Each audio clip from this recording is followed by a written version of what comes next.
Hi, I'm the Red Lady and welcome to episode 1 of Shamanic Witchcraft 101, where I will be taking some time to explain a little bit about the path of shamanic witchcraft, because it is a little bit different to witchcraft in general, although there are many overlaps and similarities that run through the various types of witchcraft practices.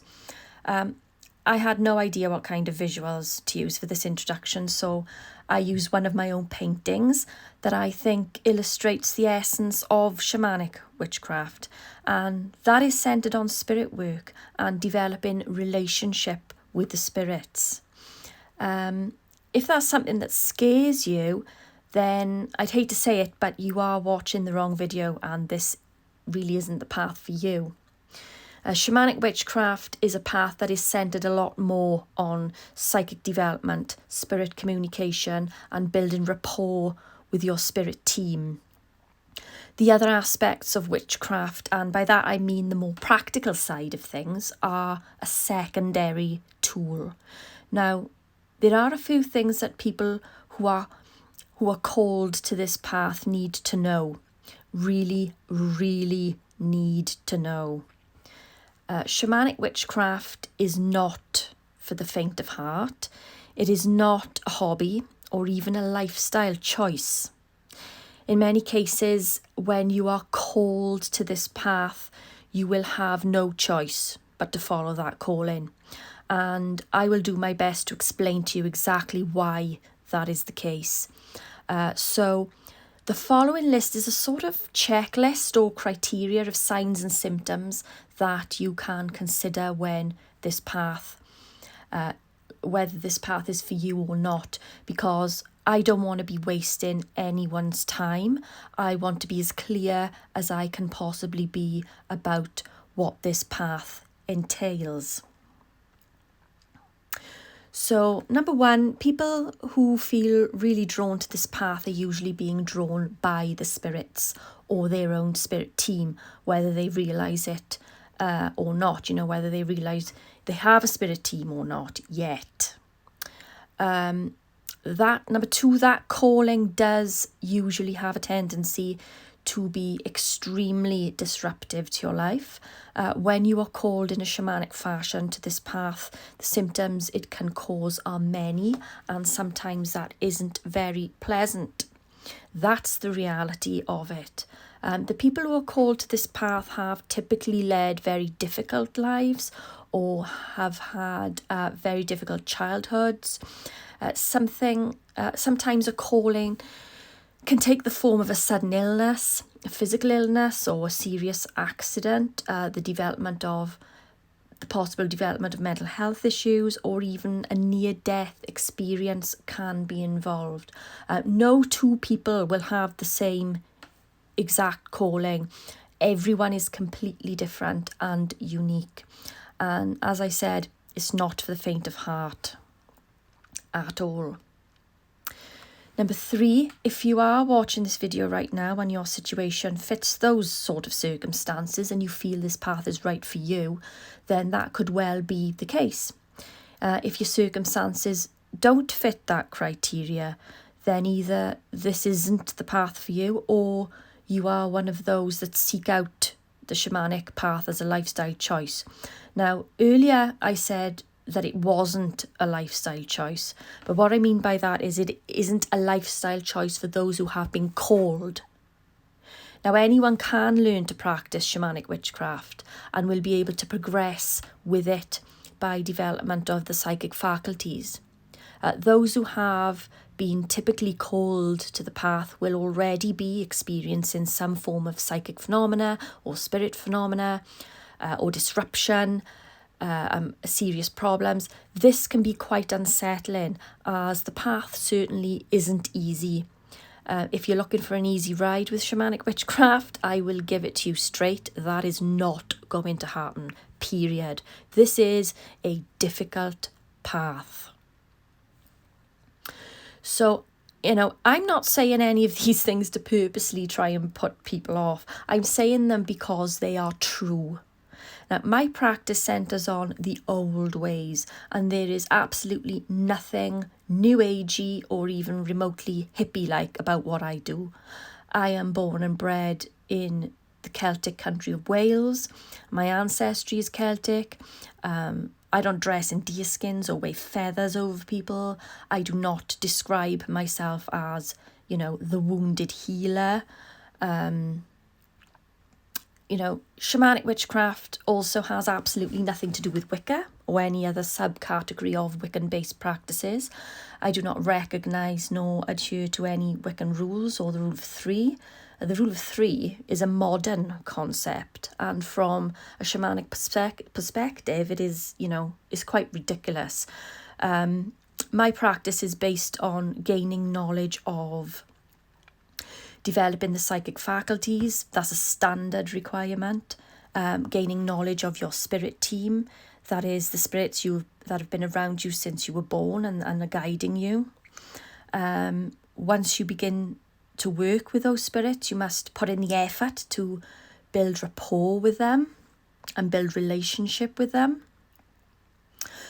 Different spirits will have knowledge in and powers in different areas, so you need to figure out what it is they are teaching you. Some might focus on healing, others on working with animals or plants, others on more practical methods of various subjects, and after a period of time some may focus on teaching more advanced subjects such as, exorcism or magical warfare, or they may take you down the extraterrestrial communication route. There are lots of different ways this could go. Some people will keep their path personal or use the skills then that the spirits have taught them to pursue careers in specific areas. So learning to manage and deal effectively with different types of energy. Learning to deal with your own energy, learning to deal with other people's energy, learning to deal with energy of a third party or a spirit, and recognising the difference between all of those. Working with energy is a difficult process, and it can take years to gain a handle on, and even then you might get caught off guard sometimes. Managing your own health. Now, for some people, that side of things comes easy, and for others, it can be a real struggle. For shamanic practitioners in particular, we're opening up their psychic faculties and exposing themselves to different spirits. Keeping yourself as healthy as you possibly can is key. Healthy eating, regular exercise, meditation, health on all levels, really.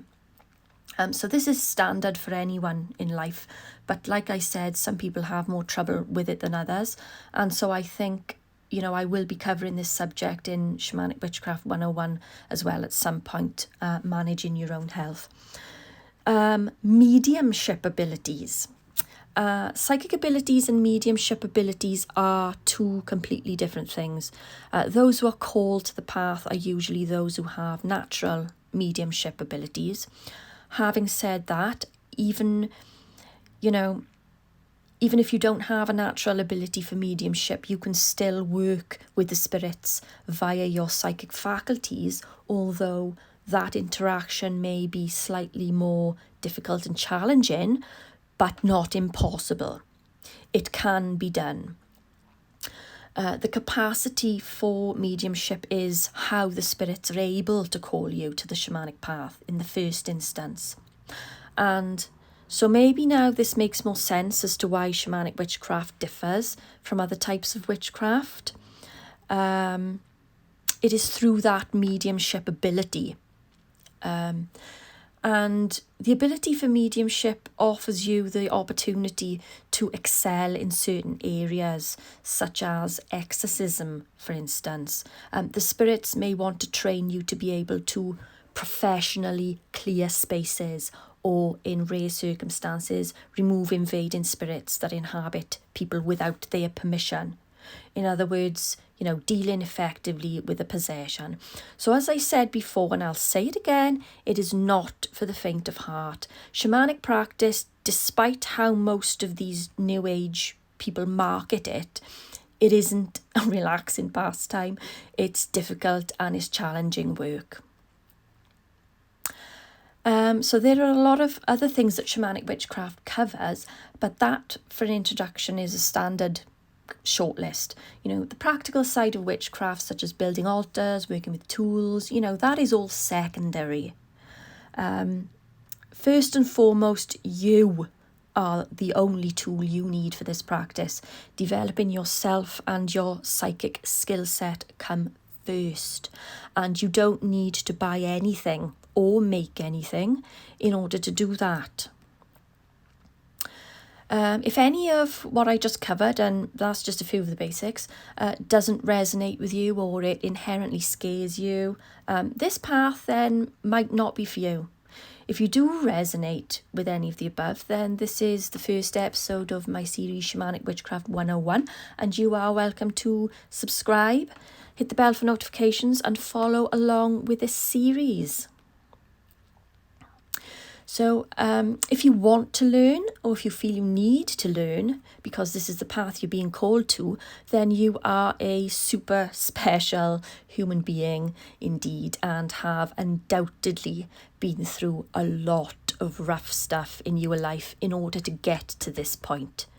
I'd also like to add that there is no typical age that someone would be called to this path. Most are called relatively young, while others have been known to being called to the shamanic path in their 50s or even 60s. So it doesn't really matter how old you are. I was called at the age of 27, and I will be 45 next week at the time of the recording of this video. So that gives me 18 years of experience on this path so far.